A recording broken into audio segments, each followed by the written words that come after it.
The corridor outside the east parlor was cold enough that Agnes could see her own breath, and she had learned to be grateful for cold. Cold kept her awake. Cold kept her from feeling things she could not afford to feel. Standing in a draughty passage at 6:30 in the morning, with a bucket of ash on her arm and the sealed letter tucked inside her apron pocket, pressed flat against her ribs where it had lived for 3 weeks. She had not chosen to keep it. That was what she told herself each morning when she drew on her dress in the dark and felt it there. The slight weight of it, the way the folded paper had softened at its edges from the warmth of her body. She had found it in the east chimney flue, wedged between a loose brick and the inner wall, and she had known 2 things at once: that it was sealed with the Ashbourne crest, and that she could not read what was written on it, nor anything else.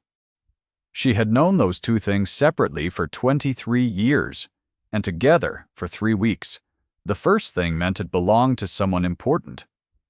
The second thing meant she had no idea what she was carrying. Mr.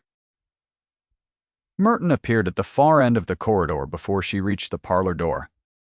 He was a compact, careful man, the family solicitor, and he moved the way careful men always move in houses that are not quite theirs, with the air of measuring every doorway against a figure only he could see. He had been at Ashbourne twice this month already, which was unusual, and Mrs. Briggs had told Agnes quietly that when Mr. Merton visited more than once in a season, it was wise to be less visible than usual. Agnes was not especially good at being invisible. She was working on it. "Girl," he said, and stopped 3 feet from her. His spectacles caught the watery morning light from the window at the corridor's end.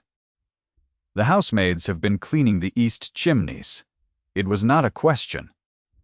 Agnes kept her face very still, the way her mother had shown her, the way women who live at the edge of other people's authority learn to make their faces into plain rooms that give nothing away.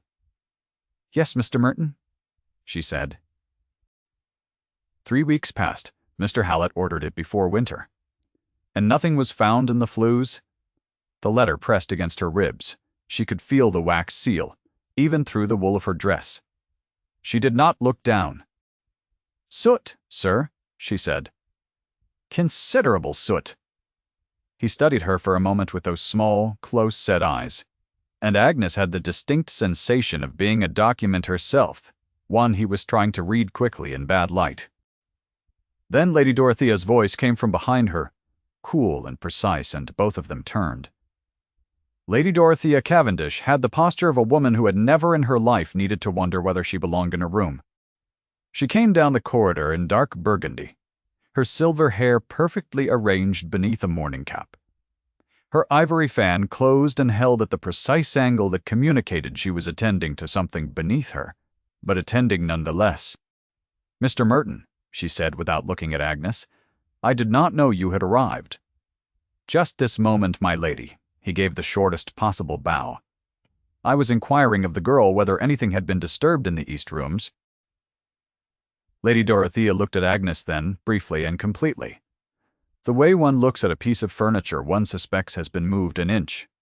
"She cannot even read a grocer's bill," she said, and her voice held no particular malice.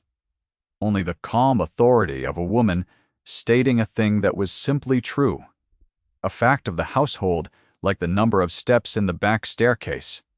I hardly think she would know what to do with a document if she found one. She moved past them both, without pausing. Agnes watched her go. The letter did not move inside her apron pocket. Agnes's face did not move either. She had been at Ashbourne House 14 months, which was long enough to understand the rooms, and short enough that the rooms did not entirely understand her yet. She had come from her father's tenant farm in Berkshire, when the farm could no longer sustain the 2 of them after her mother died, and she had carried her recommendation from the vicar's wife, and her willingness to work, and nothing else of particular value. That was what Agnes knew about herself. She was willing to work. She was not clever with letters, had never been. Her father had explained this to her once when she was 7, and had asked to be taught alongside the vicar's son. He had said it kindly, her father, which had made it worse, somehow, than if he had said it another way.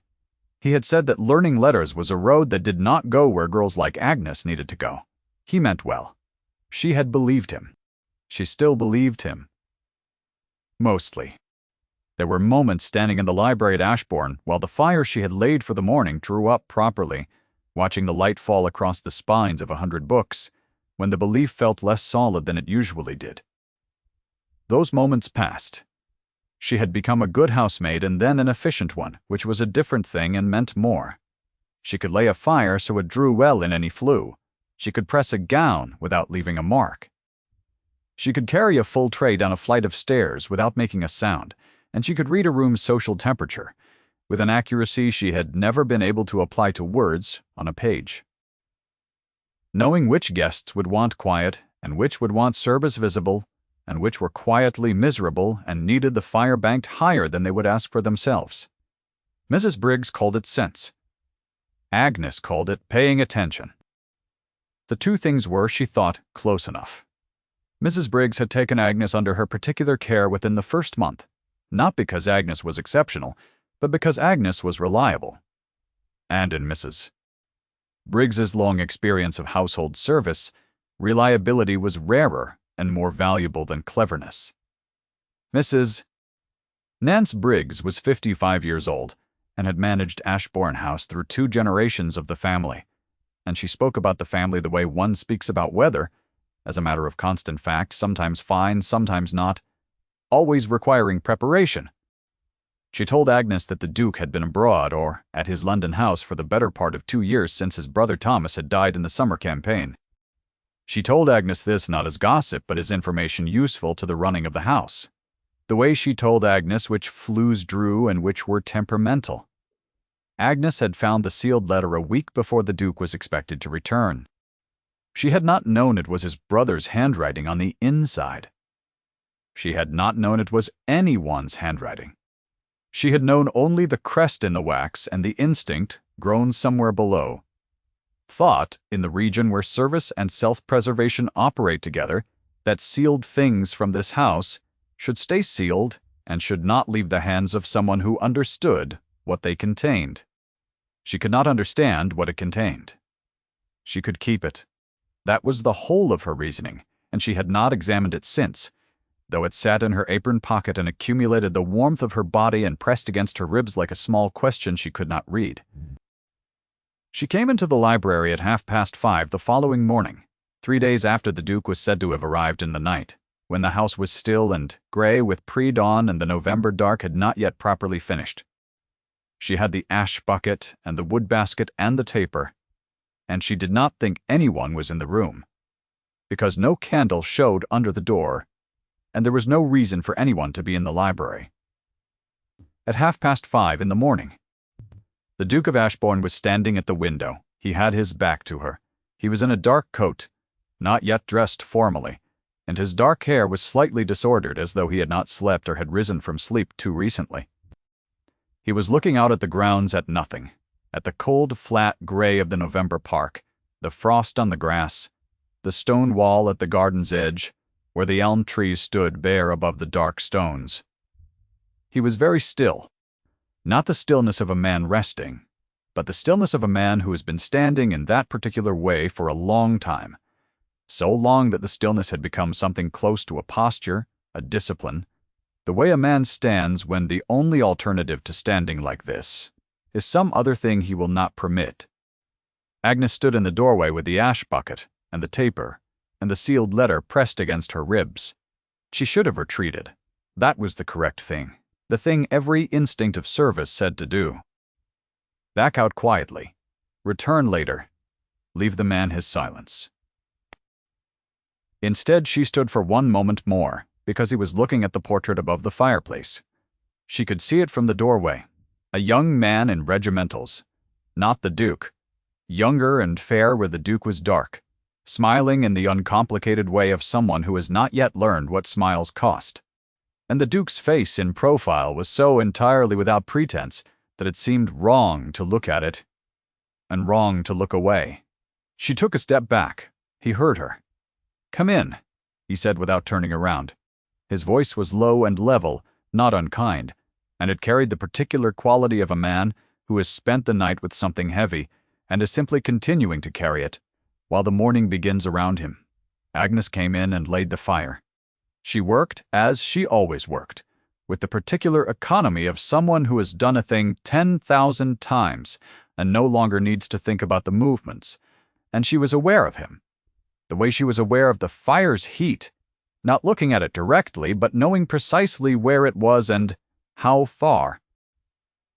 The portrait above the mantel looked down at them both. The young man in the painting had the Duke's jaw, and not his eyes. Something softer in the brow, something that had not yet resolved into the kind of face that carries 2 years of grief in its angles. When the fire caught properly, and she rose to go, he said, still without looking at her, "What is your name?" "Agnes Pike, Your Grace," she said. He nodded once, as though confirming something he had not quite known he wanted to know, and she went out and pulled the door quietly behind her, and stood in the cold corridor for a moment, with the faint warmth of the library still on her face. If you have stayed with this story thus far, stay a little longer. What comes next matters, and it will not announce itself plainly. She did not sleep that night, which was unusual for her. She lay in the small attic room she shared with the other upstairs maid, and listened to November press against the window. And she thought about the portrait above the fireplace, and about the Duke's face, and about the letter in her apron pocket, which she had transferred to the bottom of her small wooden box that evening for the first time. Because it had felt wrong to keep it so close to her body, when she did not know what it contained. She thought about something in that house that belonged to him, something she had, and she could not even read what it was. She thought about the portrait above the fireplace, and about someone dead, and about someone dead who had written this. She thought about the 3 weeks she had kept it, and about not knowing why, except that handing it to Mr. Pia, Merton had felt like dropping something into water and watching it sink. She did not go to Mr. Merton. She went instead the next morning to Mrs. Briggs. And she sat at the kitchen table and said quietly that she had found something in the east chimney, and that she did not know what to do with it, and that she had not told Mr. Merton about it when he asked. She said it plainly, the way she had learned to say difficult things, with her hands flat on the table and nothing extra in her voice. Mrs. Briggs looked at her for a long moment. Then she said, "Did Merton frighten you?" "No," Agnes said, which was accurate. She had not been frightened. She had been cautious, and those were not the same thing. Mrs. Briggs folded her hands on the table. "What was it? What you found?" "A letter, Mrs. Briggs, sealed. The Ashbourne crest in the wax." Silence. "3 weeks ago," Agnes said, "before Mr. Merton came asking Mrs. Briggs was quiet for long enough that Agnes could hear the kitchen fire speaking to itself, the small adjustments and settlings of a fire that was well laid and drawing properly. Then the housekeeper said very carefully, "His Grace came home 2 nights ago. He has been in the library each morning since. I think, Agnes, that you should do what your conscience tells you." Agnes thought about what her conscience told her. Her conscience, as it turned out, was working with very limited information, the same as the rest of her. It was persistent. She found out what had happened to Thomas from a conversation she was not meant to hear. It was 3 days later, and Mrs. Briggs was in the housekeeper's room with the door not quite fully closed, and the Duke was standing just inside it, and Agnes was on the back stairs with a basket of linen, and she heard his voice before she understood she was going to hear it. He said, "Thomas sent a letter from the front, before Salamanca, a letter addressed to me. It never came." Mrs. Briggs said something low that Agnes could not catch. He said, "I have asked Merton 3 times. He says it was lost in the post." Thomas was too careful for that. "He had found something, Nance, something about the will. He wrote to me about it in the letter before that one, in general terms, and I told him to be careful, and he said he was sending evidence to me directly. And then there was no letter, and then there was Salamanca." A pause, and then his voice came again. "I signed the commission. I knew the intelligence was poor. I signed it because of Whitmore, because Whitmore's support was necessary, and Whitmore wanted that regiment moved. I signed it. And Thomas went. The silence that followed was the kind that Mrs. Briggs used, instead of absolution, because she was not in the business of absolution, but in the business of presence, and she understood the difference. Agnes stood on the back stairs with the linen basket, did not move. She stood there for a very long time after the sound of his footsteps moved away down the hall, listening to the house reassemble itself around the absence of his voice. She thought about what it meant to sign something without being able to see the full consequence of the signature. She thought about this for longer than she should have, standing on the stairs, because the thought pressed too close to something she had been carrying in her own chest for 23 years, a different kind of document she had not chosen and could not revise, the document her father had signed when he told her that letters were not for girls like her. And she had accepted the signature as final. Then she went upstairs and took the letter from her wooden box and turned it over in her hands and looked at the seal and looked at the crest in the red wax and felt the particular weight of not knowing. She went and knocked on the library door. He said, "Come." And she came in, and she stood 2 feet inside the door with the letter held in both hands. And she said, quietly, "Your Grace, I found this in the east chimney flue. 3 weeks past I kept it because of the crest. I cannot read what is inside. I should have brought it sooner, and I am sorry. I did not bring it to Mr. Merton either." She set it on the corner of the desk nearest to her and stepped back. He looked at her for a moment. His dark gray eyes moved from her face to the letter and back again, with the precise quality of someone who is calibrating 2 things at once and is aware that the calibration matters. "You held it for 3 weeks, he said, "and Merton asked you about it." "Yes, Your Grace." "And you said nothing to him." "I said there was soot, Your Grace." Something moved in his face. It was not a smile, but it was adjacent to one.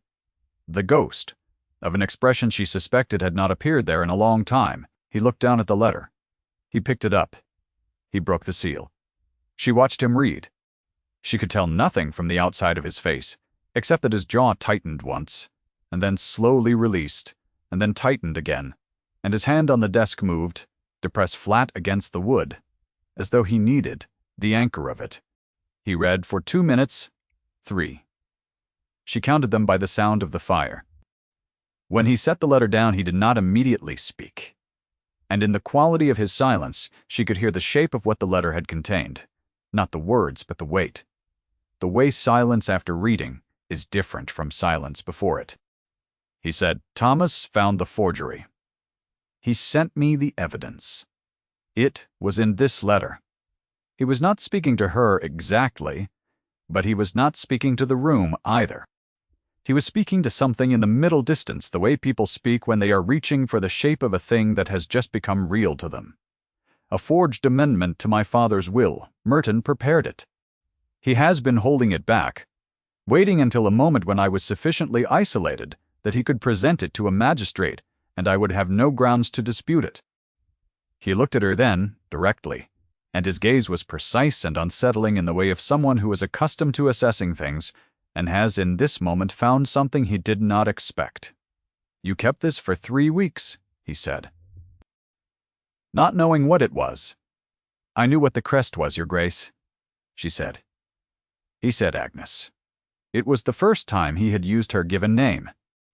It landed in the room like something placed very deliberately on a surface that had been cleared to receive it, and she felt it in her sternum, the particular quality of her own name in his voice, as though she were hearing herself for the first time from outside herself, not as a category of person or a function within the household, but as a named thing, specific and particular and attended to.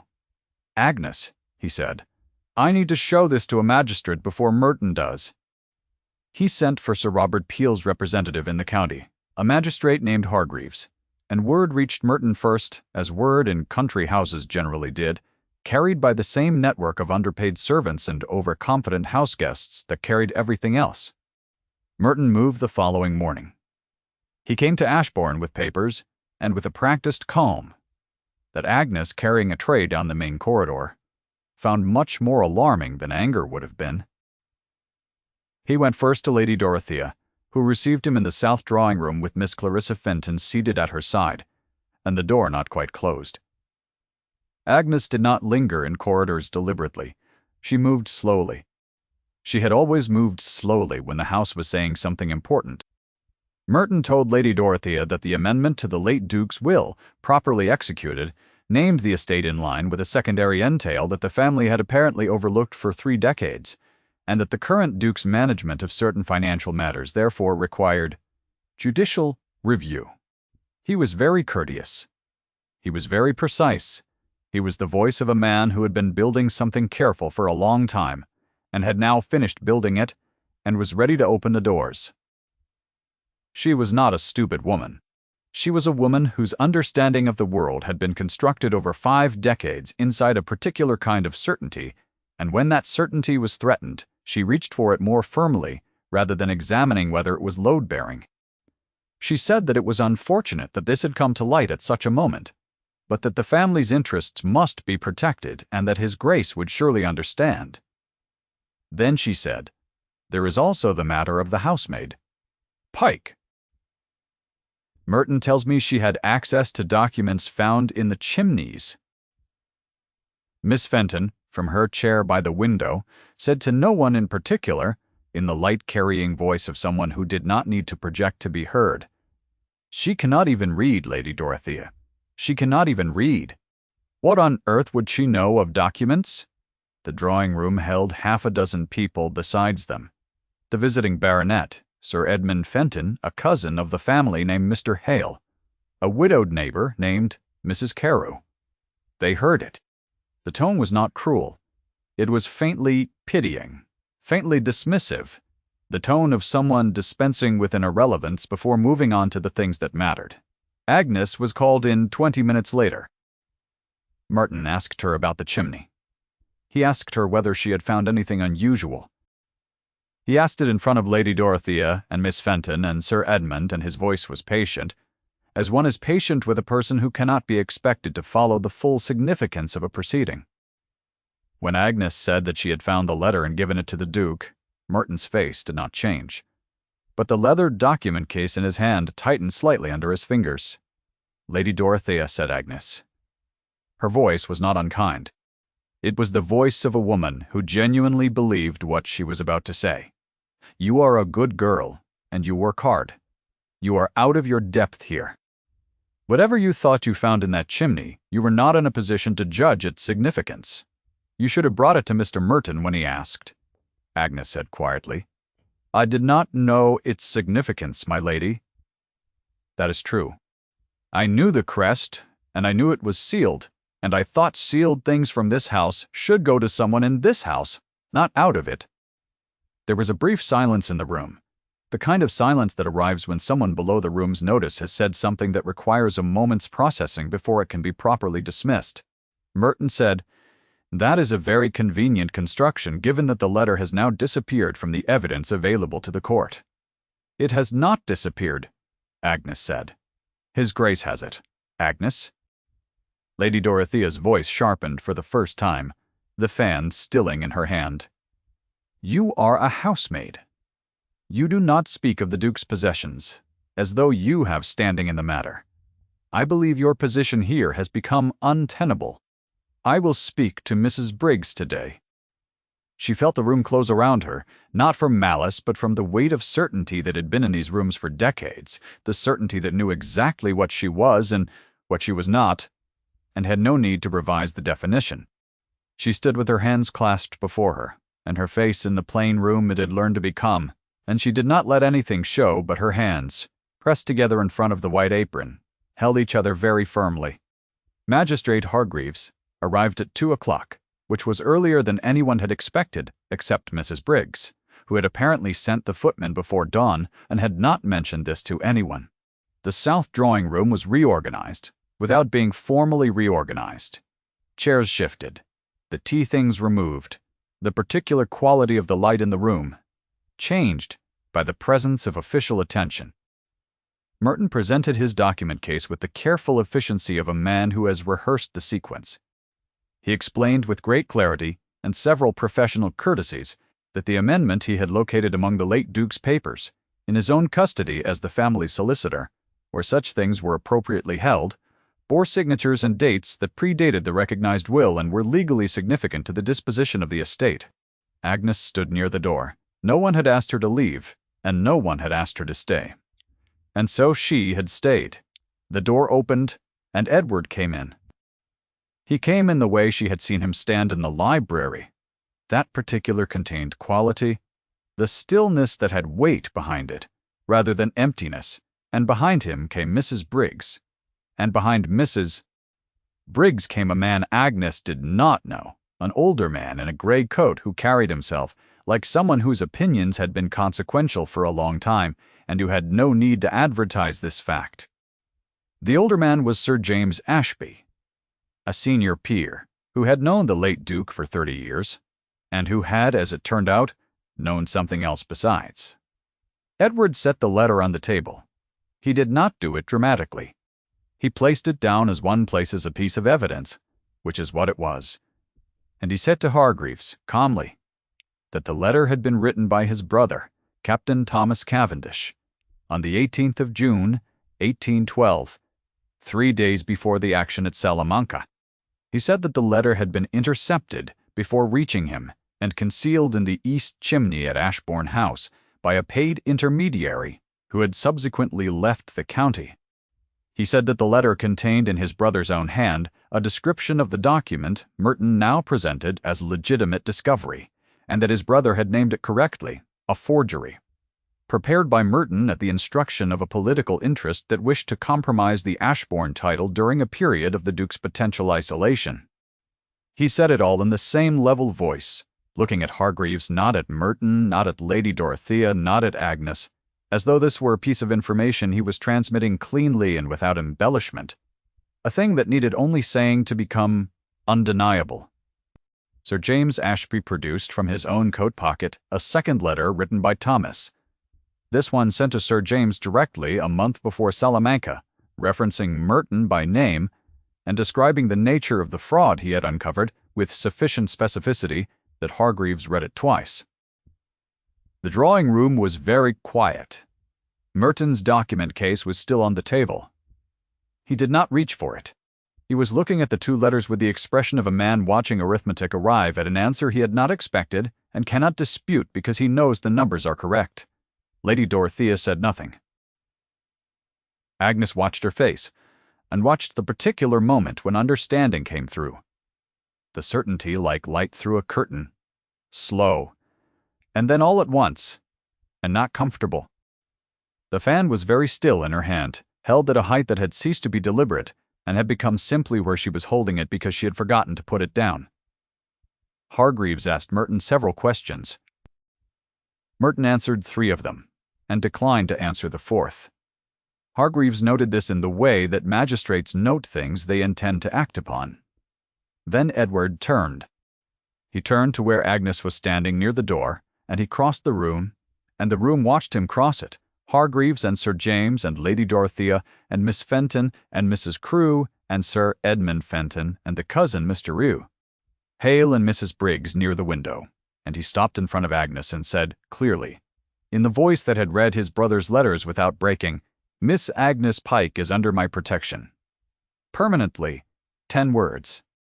They fell into the quiet drawing room and stayed there. Miss Fenton made a small sound that was not quite a word. Lady Dorothea's fan was absolutely still. Agnes looked up at him. She was aware of her own face, the way she had always been aware of it in this house. A plain room, a cautious room. And she thought that this was the moment in which the room changed what it was. And I am in it, and I cannot quite believe it. And yet it is happening, and the evidence is standing directly in front of me. And I have spent my entire life trusting evidence over expectation. She said, very quietly, Your Grace. He said, Edward, the business of Merton took some weeks, as legal business does. Hargreaves removed the document case and its contents into formal custody. Sir James provided a sworn account of the letter Thomas had sent to him.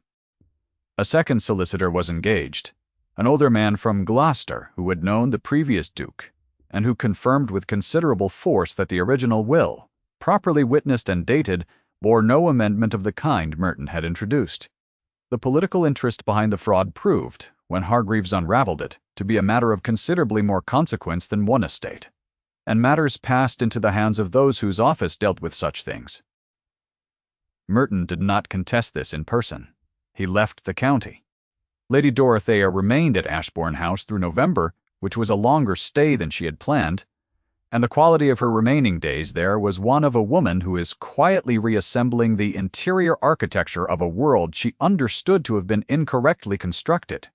She had not intended for the visit to end this way, and she was not a woman who adapted to altered plans easily or without cost. She did not apologize to Agnes directly. What happened instead was that Lady Dorothea stopped speaking of Agnes in the room's general hearing, which was its own form of revision. She spoke to her once in the back corridor near the kitchen and said, in a controlled voice, "You could have given it to Merton and been done with it." She meant it as an observation. Agnes thought about it for a moment and said, "I know, my lady."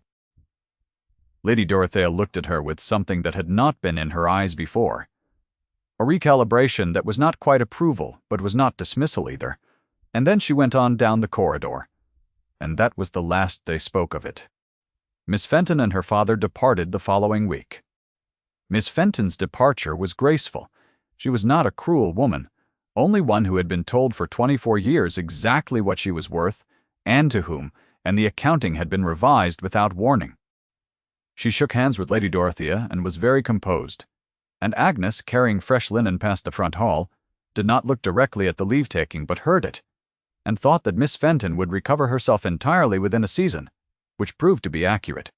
What happened in December was quiet. It was almost too quiet for what it was. Edward asked Agnes to walk with him on the estate grounds, and she did, with the necessary acknowledgments in Mrs. Briggs' deliberate lack of interference. The grounds were frozen, and the stone wall at the garden's edge had frost on its upper face, and the gray sky sat very close to the tops of the bare elms. They walked at a pace that permitted conversation. And the conversation they had moved between practical things and one or two things that were not practical at all. He talked to her the way she had not expected a duke to talk, which was as though her responses mattered to the shape of the conversation rather than merely to its continuation. He asked what she thought about things. He listened to what she said. He did not fill her silences for her.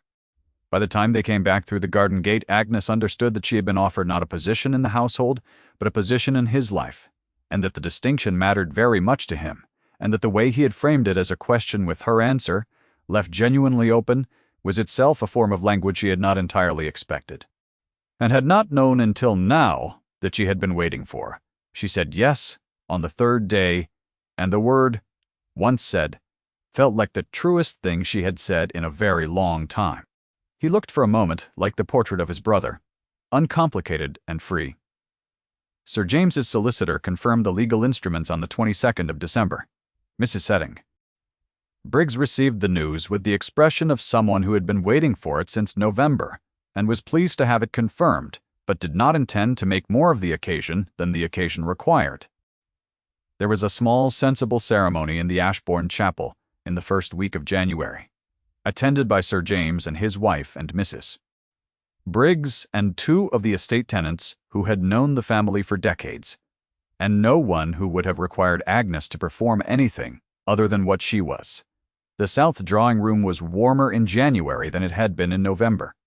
There were fires in it properly for the first time in months, because Agnes had given instructions about the fires, and she had given those instructions as the person now entitled to give them, and Mrs. Persinden. Briggs had received them with a gravity that was the gravity of genuine respect rather than formal deference, which was different and mattered.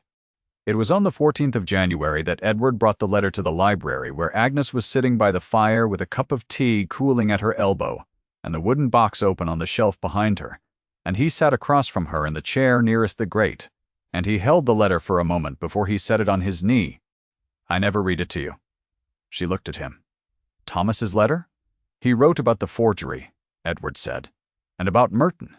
He wrote other things as well." At the end, he smoothed the letter on his knee. The paper was worn, now at its folds, the cream gone softer, the red wax seal cracked and saved, in two pieces that she had placed in the small wooden box on the library shelf, next to the taper, and the folded wool cloth she had used for laying fires. She had thought, when she moved the seal there, that it was a strange thing to keep the broken pieces of a thing that had once kept something shut. She had kept it anyway. He read Thomas's words aloud, and they were the words of a young man who had been careful and precise even at the edge of a campaign, who had described what he had found and what he had sent and where, and then at the letter's end, in a hand that was slightly less careful, slightly less precise. As though he had been in a hurry, or had paused and returned to the page, had written to his brother about the commission and about the choice that had produced it, and about the impossible geometry of the circumstances that had surrounded that choice. He had written that he understood what his brother had faced. He had written that he had made his own decision to go, and that the decision had been his, and that it was important Edward know this, not because it erased anything, but because it was true. And he had always thought that the truth of a thing was worth having, even when it could not change the thing itself. There was more. Agnes listened. When Edward had finished, he folded the letter again, precisely along its old creases, and set it on the table between them. And the fire settled in the grate with the small, particular sound of a fire that is well established and needs nothing from anyone. And outside the library windows the January dark had come fully in, and the frost was forming on the stone of the garden wall. And somewhere in the house, a door opened and closed with the ordinary sound of a household going about its ordinary evening. Agnes reached out and set her hand over the folded letter, and she did not say anything, because there was nothing she needed to say that was not already present in the room, in the fire, and the frost, and the seal in two pieces in the small box on the shelf, and the letter between their hands. Read at last to someone who had carried it, without knowing what it contained. She had guarded it, without knowing what it was. Now she knew. That seemed to her, in that moment, like enough. If this story has stayed with you, leave a word below. Thank you for listening until the end.